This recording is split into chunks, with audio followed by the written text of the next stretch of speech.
दुग्धेश्वर नाथ पीठ के श्री महंत स्वामी नारायण गिरी जी महाराज, भारतीय जनता पार्टी के क्षेत्रीय अध्यक्ष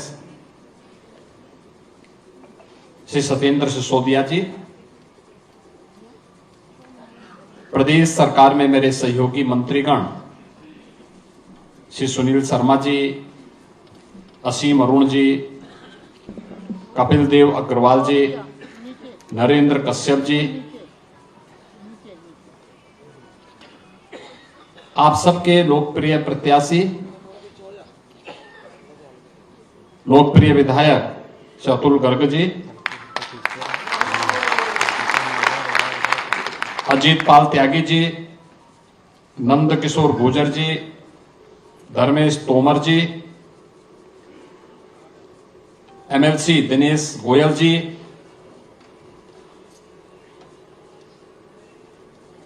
राज्यसभा के माननीय सांसद श्री अनिल अग्रवाल जी, महापौर श्रीमती सुनीता दयाल जी, आज के इस कार्यक्रम में उपस्थित महानगर के अध्यक्ष संजीव शर्मा जी, जिलाध्यक्ष सतपाल प्रधान जी, नरेश तोमर जी, अजय शर्मा जी, विजय शुक्ला जी और समाज का ये सभी नेतृत्व वर्ग जो अलग अलग क्षेत्र को, अलग अलग सेक्टर को प्रतिनिधित्व करता है। उपस्थित बहनों और भाइयों, मैं आज प्रातः काल से ही चला हूं, गोरखपुर से आगरा, आगरा से मथुरा, मथुरा से मेरठ और मेरठ से अब गाजियाबाद में आया हूं और मुझे अच्छा लगा आपने जिस उत्साह के साथ मेरा स्वागत किया। पिछले लगभग 2 घंटे से आप सब अपनी व्यस्तता में से समय निकाल करके आज यहां पर आए हैं, लोकतंत्र के इस उत्सव में सहभागी बनने के लिए उपस्थित हुए हैं। मैं सचमुच आपका हृदय से अभिनंदन करता हूं, आपका स्वागत करता हूं। आपने आज के लिए जो समय निकाला है, ऐसा ही समय मतदान के दिन भी निकालना है और यही अपील करने के लिए मैं आया हूं। न केवल निकालना है बल्कि औरों को प्रेरित भी करना है, क्योंकि लोकतंत्र के प्रति हमारी ये सबसे बड़ी निष्ठा होगी और लोकतंत्र के प्रति हमारी सबसे बड़ी प्रतिबद्धता का एक प्रमाण भी होगा। आपका ये वोट कितना कीमती हो सकता है, ये आपने कल और परसों महसूस किया होगा। हमें से जितने लोग हैं ना, वे बचपन में और बचपन से इस गाने को सुनते रहे होंगे। होली के अवसर पर, होली खेले रघुबीरा अवध में, होली खेले, सुनते रहे होंगे ना। लेकिन क्या सचमुच पिछले 500 वर्षों से रामलला ने होली खेली थी क्या अवध में? आपके एक वोट ने वो साबित कर दिया कि नहीं, रामलला अपने अवध में होली खेली।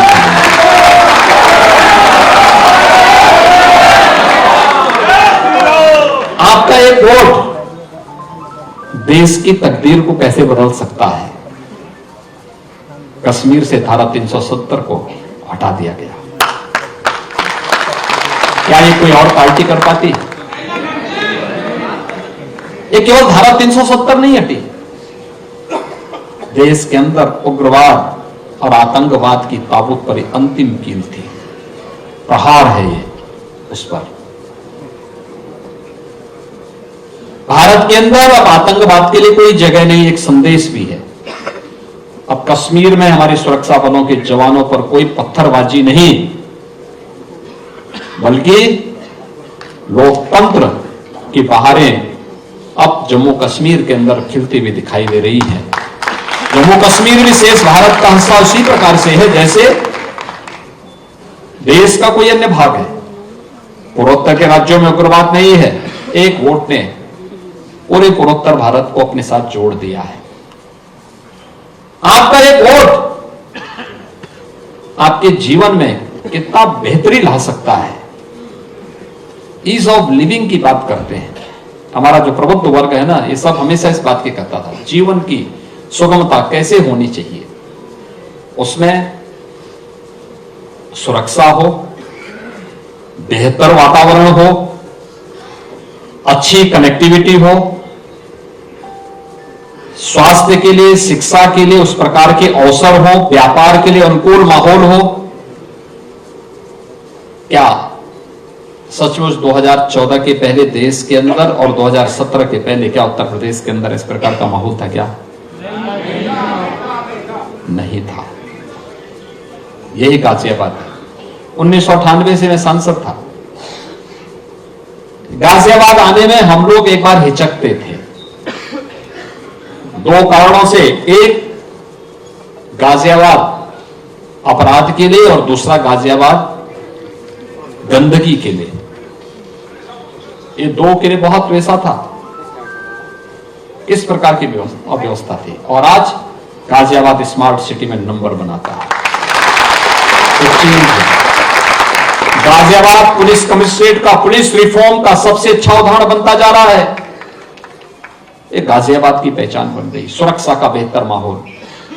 अभी मैं यहां पे रियल एस्टेट से जुड़े हुए लोगों का परिचय ले रहा था।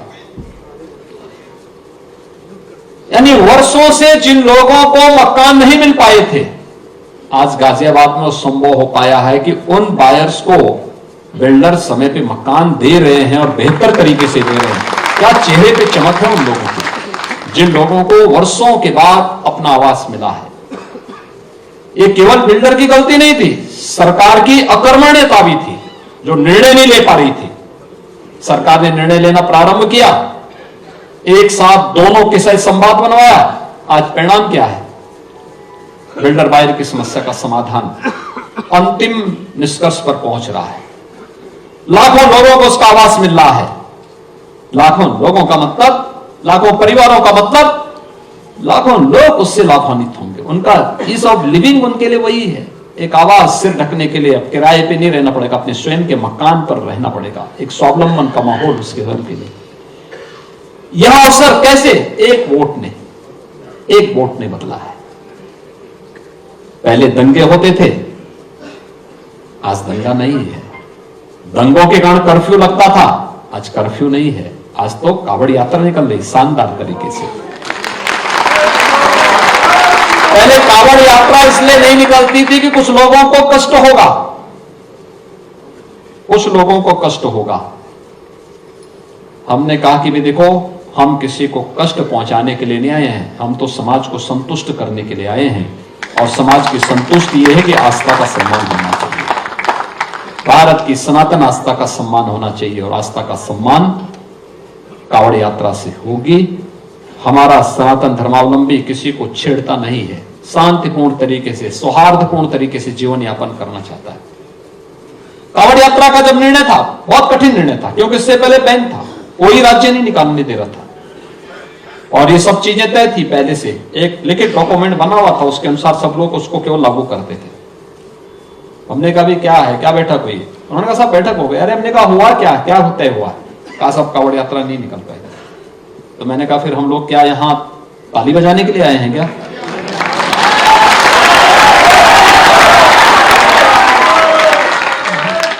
हम यहां भजन गाने के लिए नहीं आए हैं। भजन गाने के लिए हमारा मठ है, हमें जब गाना होगा मठ में जाएंगे। शासन में आए हैं तो शासन दमदार तरीके से चलेगा, और उस दमदार तरीके से चलाना सिखाएंगे। जिसको काम करना होगा हमारे साथ काम करेगा, जिसको काम नहीं करना होगा वो छुट्टी लिख के दे, मैं भी सैंक्शन करता हूं, जीवन भर के लिए छुट्टी कर दूंगा। लेकिन मेरी डिक्शनरी में ना शब्द नहीं होगा। हमें निकालना है तो निकालना है। कावड़ यात्रा यूपी के अंदर निकलेगी, चाहे अन्य राज्य स्वीकृति दे न दे, यूपी के अंदर हम निकालेंगे। लोगों ने कहा करोड़ों लोग आएंगे। मैंने कहा ये तो और अच्छा अवसर है, और अच्छा अवसर है अपने आप को साबित करने का, कि हम करोड़ों लोगों को शांतिपूर्ण तरीके से, और हमने किया, करके दिखाया। हमने देखा होगा कावड़ यात्रा भी शानदार तरीके से चली। कुंभ में 24 करोड़ लोग आए, श्रद्धालु आए, तिनका नहीं हिला। अभी अयोध्या में लगभग 1.5 करोड़ श्रद्धालु दर्शन कर चुके हैं। कितना शांतिपूर्ण तरीके से दर्शन चल रहा है। जो जा रहा है नई अयोध्या में अयुबोध तो हो ही रहा होगा ना। अब उसको लग रहा है ना ये अयोध्या है। एक वोट ने ये चेंज लाया है। बहनों और भाइयों, आज वही कहने के लिए मैं आया हूं कि सबसे पहला काम, आप सभी लोग समाज का नेतृत्व करते हैं, समाज को अपने अपने सेक्टर में नेतृत्व प्रदान करते हैं। आपकी जिम्मेदारी बनती है लोगों को लोकतंत्र के प्रति जागरूक करके वोट डालने के लिए प्रेरित, स्वयं भी हो और लोगों को करें भी। बहस नहीं, वोट उसकी कीमत और उसके लिए अपने आप को तैयार करना।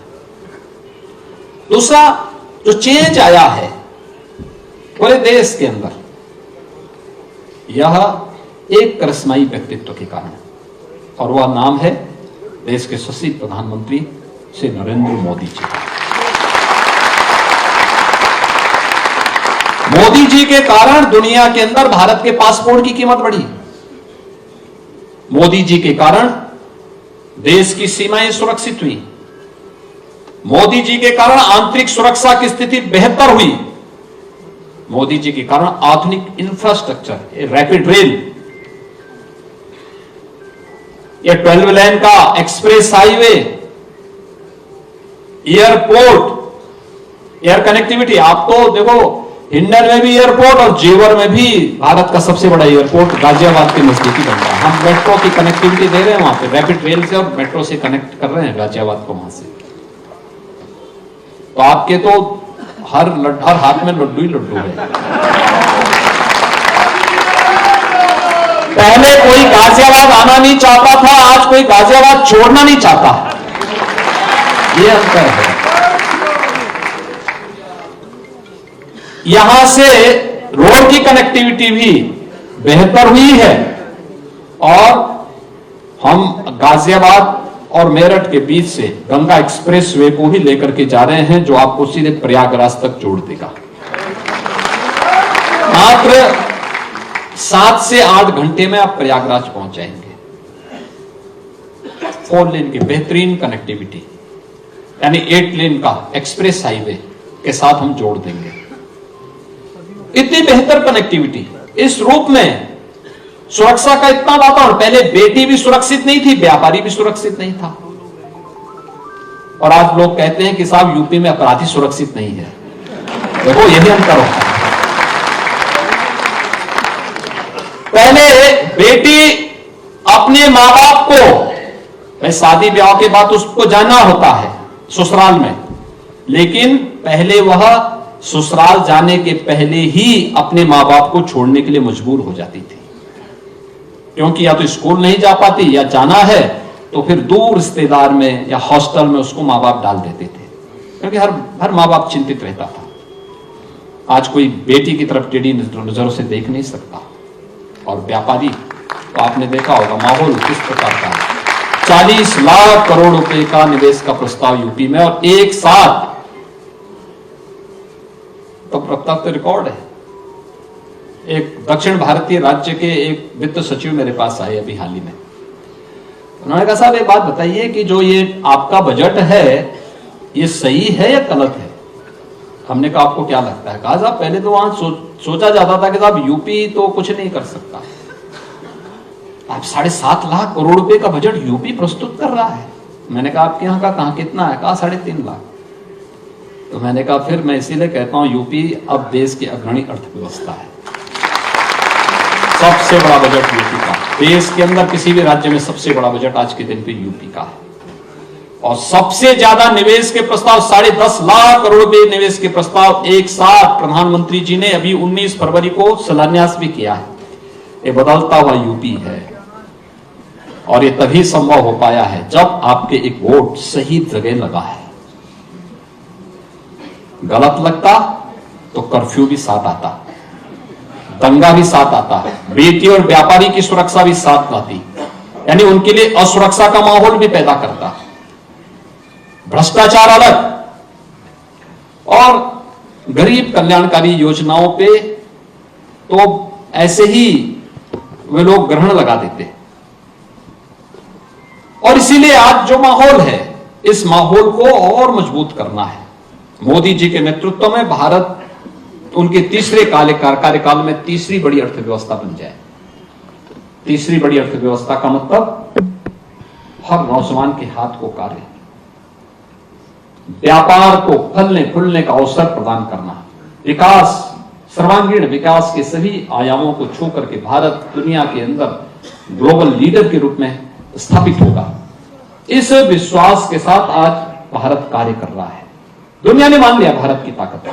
देश की, दुनिया की सबसे बड़ी उभरती हुई अर्थव्यवस्था के रूप में उभरता हुआ हमारा भारत, हर भारतवासी के लिए गौरव की बात होनी चाहिए।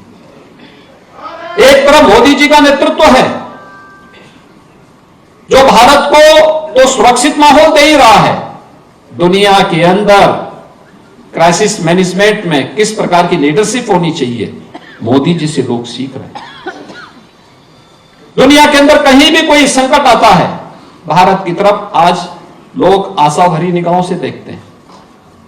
कोई भी देश हो, भारत की तरफ देखता है। ये जो परिवर्तन हुआ है, इस परिवर्तन के हम सब साक्षी बन रहे हैं। मैं तो अयोध्या में पहले भी और 22 जनवरी का भी मैं साक्षी हूं, उसके बाद भी मुझे कई बार जाने का अवसर मिला। देश का जो भी श्रद्धालु वहां आता है, कोई पिलर को पकड़ करके भावुक होता है, कोई जमीन पे लोड करके भावुक होता है।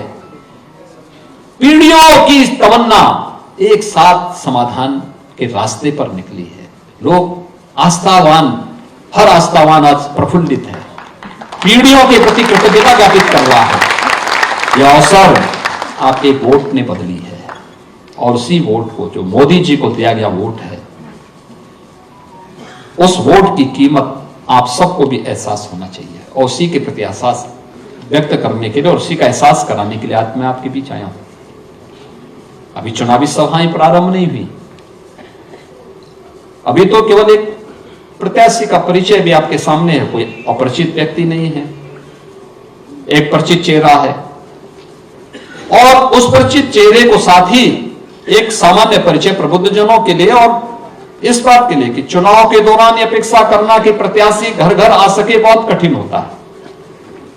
हर व्यक्ति को प्रत्याशी स्वयं बनना पड़ेगा। हर प्रबुद्ध जन को स्वयं आगे आकर के इस नेतृत्व को स्वयं स्वीकार करना पड़ेगा, और फिर उस अभियान के साथ आगे बढ़ना पड़ेगा। गाजियाबाद को हमने बदलते हुए देखा है, और अच्छा है। पिछले 10 वर्ष में जनरल वीके सिंह जी के नेतृत्व में एक एक कार्यक्रम को उन्होंने यहां पे आगे बढ़ाने का काम किया। लेकिन परिवर्तन एक व्यवस्था का पार्ट होता है, और उस व्यवस्था के अंतर्गत श्री अतुल गर्ग जी को, जो वर्तमान में विधायक भी हैं और प्रदेश में पहले मेरे साथ सरकार में मंत्री भी रह चुके हैं, आज उनको प्रत्याशिता के रूप में पार्टी ने यहां पर आपके बीच में उतारा है। और इसीलिए उनके प्रति आप सब इस भाव के साथ कि प्रत्याशी घर घर आज के दिन पर जाए, क्योंकि यहां तो 26 अप्रैल को ही चुनाव होना है। तो 26 अप्रैल का मतलब आज से ठीक 1 महीने के अंदर चुनाव होना है, और ये संभव ही नहीं। मैं मानता हूं, मैं सांसद रहा हूं, और मैं मानता था कि सांसद जब 5 साल चलेगा तब गांव गांव जा पाएगा, और जब वो 50 साल रहेगा तब वह घर घर जा पाएगा। तो घर घर जाना कठिन होता है। हाँ, जब एक बार चुन लिया जाए तो उसके बाद फिर गांव गांव में बुलाइए, कार्यक्रम गांव गांव में करिए, मोहल्ले मोहल्ले में करिए, तो ये तब संभव हो पाता है। और इसीलिए आज केवल इसी बात को लेकर के कि आज देश के अंदर जो चीजें चल रही हैं, हर व्यक्ति, विपक्ष के पास भी बोलने के लिए कुछ नहीं है। पहला चुनाव है जिसके परिणाम के बारे में हर व्यक्ति पहले से आसानित है। 18वीं लोकसभा और 18वीं लोकसभा के लिए होने वाले चुनाव के प्रति पहले से ही तय है। एक तरफ फैमिली फर्स्ट को लेकर के इंडी गठबंधन है, तो दूसरी तरफ एनडीए, प्रधानमंत्री मोदी जी के नेतृत्व में एनडीए नेशन फर्स्ट की थ्योरी के साथ आपके सामने है, देश के सामने है। एक तरफ जातिवाद के नाम पर सामाजिक ताने बाने को छिन्न भिन्न करने वाला इंडी गठबंधन है, और दूसरी तरफ गरीब कल्याणकारी योजनाओं के माध्यम से देश के अंदर बिना भेदभाव के समाज के हर तबके को बिना किसी भेदभाव के सबका साथ और सबके विकास की भावना के साथ कार्य करने वाला एनडीए मोदी जी के नेतृत्व में है। मोदी मतलब 12 करोड़ अन्नदाता किसानों को प्रधानमंत्री सम्मान निधि का लाभ देने वाला। मोदी मतलब 10 करोड़ गरीबों के घर में उज्ज्वला योजना का सिलेंडर पहुंचाने वाला। मोदी मतलब 2.5 करोड़ घरों में बिजली के फ्री में कनेक्शन उपलब्ध कराने वाला। मोदी मतलब 60 करोड़ गरीब भारतवासियों को फ्री में 5 लाख रुपए की स्वास्थ्य बीमा का कवर देने वाला। मोदी मतलब 50 लाख स्ट्रीट वेंडर को पीएम स्वनिधि योजना के साथ जोड़ने वाला। मोदी मतलब देश के अंदर गांव हो, गरीब हो, किसान हो, नौजवान हो, महिला हो, समाज के प्रत्येक तबके को समाज की मुख्य धारा के साथ जोड़ करके आत्मनिर्भर भारत की परिकल्पना के माध्यम से विकसित भारत के लक्ष्य को प्राप्त करने के संकल्पवान शक्ति का नाम नरेंद्र मोदी। और मोदी जी के नेतृत्व में हम इस संकल्प को पूर्ति के माध्यम बने, हम भी इस संकल्प के साथ जुड़े, क्योंकि विकसित भारत तब होगा जब विकसित उत्तर प्रदेश होगा, और विकसित उत्तर प्रदेश के लिए विकसित गाजियाबाद, और विकसित गाजियाबाद के लिए एक साथ स्थानीय स्तर पर, राज्य स्तर पर और केंद्र स्तर पर बेहतर समन्वय के साथ काम करने वाली टीम, और उस टीम के रूप में आज भारतीय जनता पार्टी ने अतुल गर्ग को आपके बीच में उतारा है। मित्रों, आप सबका सानिध्य और सहयोग उन्हें प्राप्त होगा, इसमें कोई संदेह नहीं। आपको उसे लीड भी करना है, आगे बढ़ करके, बढ़ चढ़ करके काम करना है। चुनाव के बाद आप उनका उपयोग करिए, खूब लेके गांव-गांव घूमिए, हर जगह घूमिए, लेकिन चुनाव के दौरान ये अपेक्षा करना कि प्रत्याशी एक एक घर में, एक एक गांव में चला जाए, बहुत कठिन होगा। एक संसदीय क्षेत्र में कम से कम 2000 से अधिक बूथ पड़ेंगे। 2000 बूथों पर समय दे पाना, क्योंकि 1 महीने का समय है, कुल 30 दिन का समय, और 30 दिन के समय के अंदर एक एक घर तक टच करना बहुत कठिन होगा, असंभव सा कार्य लगता है। उन स्थितियों में हम सबको सावधान रहना होगा। आज के इस अवसर पर यहां की जिम्मेदारी आप सबके भरोसे छोड़ते हुए मैं विश्वास करता हूं कि आपकी इस एक वोट ने देश की तकदीर को बदला है, देश की आस्था को सम्मान दिया है, देश के नौजवानों की आजीविका को संबल प्रदान किया है, भारत की सीमाओं को सुरक्षित किया है। आपका एक वोट विकसित भारत की परिकल्पना को साकार करने में सहायक होगा। इस विश्वास के साथ आप सबका मैं एक बार फिर से हृदय से अभिनंदन करता हूं। आप सबके इस पूरे अभियान के प्रति अपनी शुभकामनाएं देता हूं और विश्वास व्यक्त करता हूं कि हम सब जो देश की आवाज है कि फिर एक बार